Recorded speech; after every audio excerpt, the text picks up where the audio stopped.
What's up, guys? Welcome back to the YouTube channel. I just got over here, got the car pushed in the shop. We're at B&K Performance, and we are working on the back of the car today. You can see we got these new QA1 Mod Series shocks.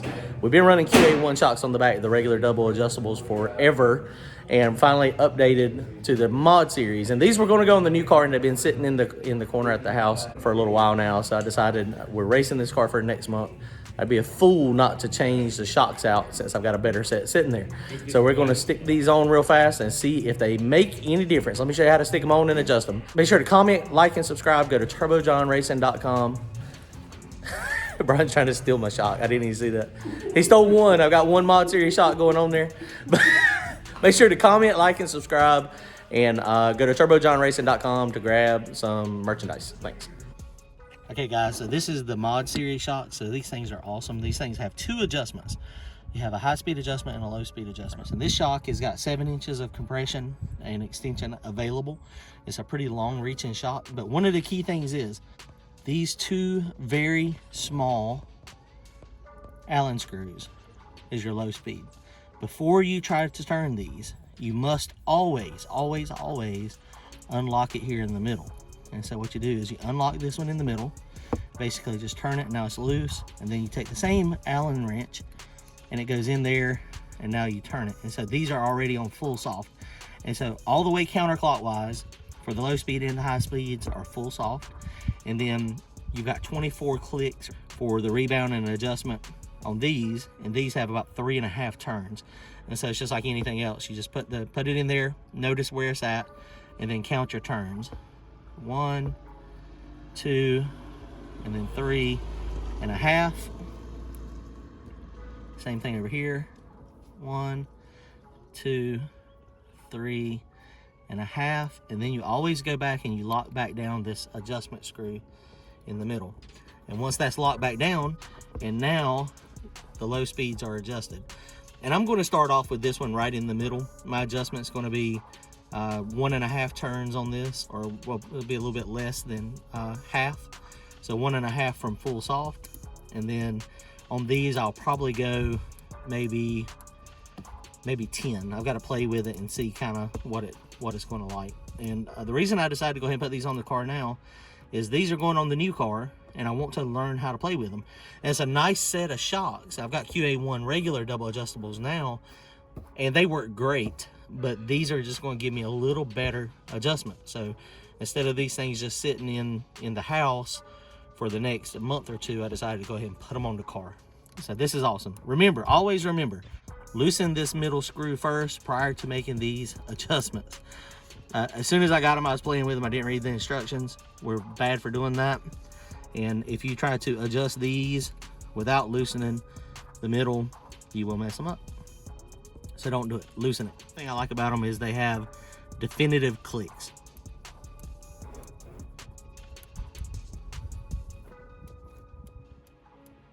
So you can easily hear them click, and it's very easy to keep track of where you're at.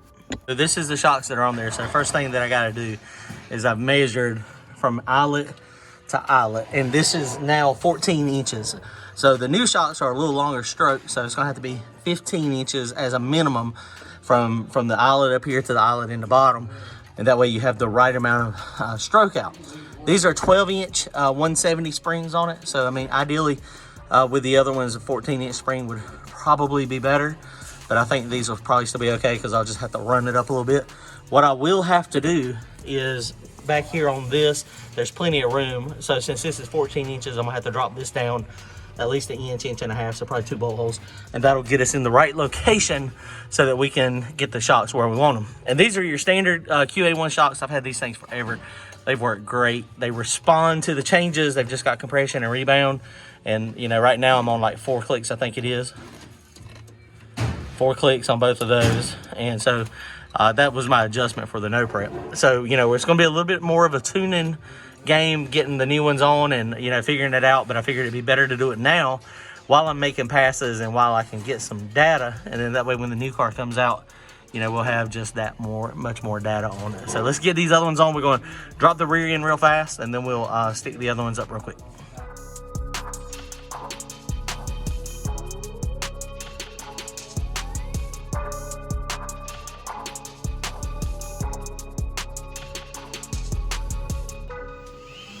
All right, got these things on. This right here you just use instead of a spanner or wrench, and it just goes in, and it's so easy to spin it.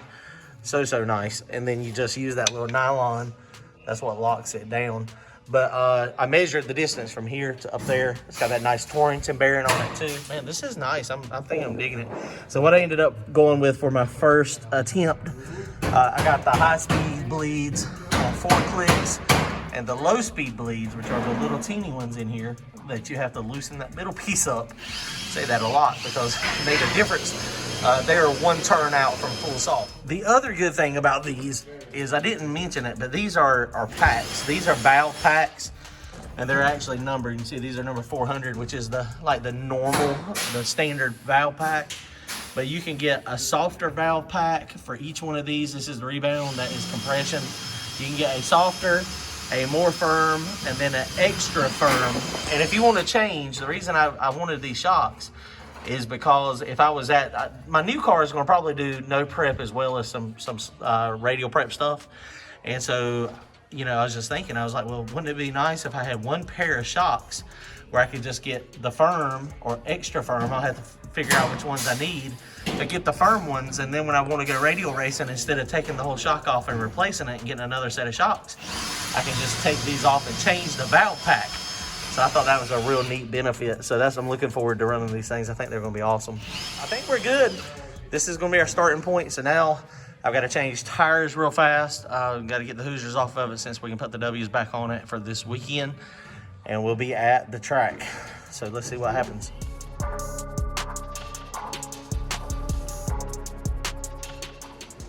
All right, made lots of progress tonight, guys. I think we did pretty good. I was able to mess with the bump steer a little bit, and I got the wheels now to where sitting at normal ride height, they're not towed in quite as bad as they were. What it was doing, it was towed in really bad at ride height, and then going down the track, they would straighten up. But I was able, I don't know if you're supposed to do it or not, but usually I was moving both washers, trying to adjust bump steer, and I decided just to try one side. And I just messed with one side, moved one of the shims, and it seems to be not moving hardly any at all. It's not much, but you want them towed in a pad just so that they work. So we got the Mickey Thompsons back on it, where we're racing this weekend. We got the W's, so we're good there. These QA1 mod shocks. Oh, you can't see them. They are freaking awesome. They are a little tighter than the other ones, but you know, that's expected. If I get them full loose, I mean, I should be okay. So we are ready to race this weekend with this one. I do have to get, this thing is still sticking up here a little bit. It's not much, but it's the alcohol as well as all the brake clean that we shoot in it is corroding the two. And it looks like it's mostly like the aluminum. It's like where it meets down on the bottom. And it could just be condensation from, you know, water and moisture. I don't know. It's probably a whole combination. So the motor stuff is good though. But I am going to get me a spring, and I'm going to go from here to here just as an addition. And this thing's got 2 springs on it that are wrapped up in here. You know, most EFIs, that's sufficient. But I'm going to go from here down to here just as an extra little helper. So hopefully that doesn't stick. But other than that, we're good to go. We're ready to go racing. If y'all are close to Thunder Valley, make sure y'all come out. It's going to be a free entry race, 28 by 10s. There's a couple no prep races happening as well. Shady Side's got one. I wish I could go to that. You got to run it's going to be from the Tree Side, non-W. And, but it's a long ways away. Shady Side is a long ways away from the house. We've been to, we do go to a couple of them, but it's just a long ways away. Brian and Frankie's been working on his. His is coming along pretty nice, looking good over there. That fastback's looking awesome. He is going to be able to put that great big tire on it that I was going to try to put on mine. But it's actually going to fit on his. But how long is the axle wait to get the axles? 6 to 8 weeks. So he ordered the axles. You know, he put a different rear end in it. Frankie had a Fab 9 that he was using. But, you know, he's got a Mustang, so he's going to use stock suspension. So Brian's had all the factory stuff on it. So they swapped rear ends, and he was going to have to cut it down anyway. So it worked out pretty good. But it's coming along. I mean, they've got almost all the interior back in it. They're, you know, tidying it all up. Most of the interior pieces come out of the wreck car. That was about done too. So I mean, that one was good. John Collins' car. We come over here the other night. I should have got some video of it the other night when I was over here. Brian's got it all wired. Got the 118 back on it. This is the one that's swapping over to alcohol. So it is almost ready, but we've done the pin outs and I put the tune in it. So it is ready to fire. So it's got a couple fittings. They ordered some fittings for it, but the fittings that they didn't come in there, or they were the wrong ones. They were like for a PTF fitting or something. So it wasn't the ones that he needed. So this one is ready, and Brian's done a good job on this one. Got it all hooked up. It's got that. This stuff is very tight. Fuel pump's in there somewhere. It's up there in the top. But this one's ready to go too. So that's going to be a beast. All right, guys, well, that's going to wrap it up tonight. Don't forget to go to turbojohnracing.com, grab some T-shirts and that flip coin. We sold a whole bunch of those at Darlington Drag Strip this past weekend. They're pretty cool. They're heavy. They're nice and beefy. We didn't really have to use it much, but Billy did use it at 710 flipping for lanes. So that was pretty cool when he flipped with Poppy. All right, guys, don't forget, comment, like, and subscribe. We're going racing this weekend. See y'all soon. Later.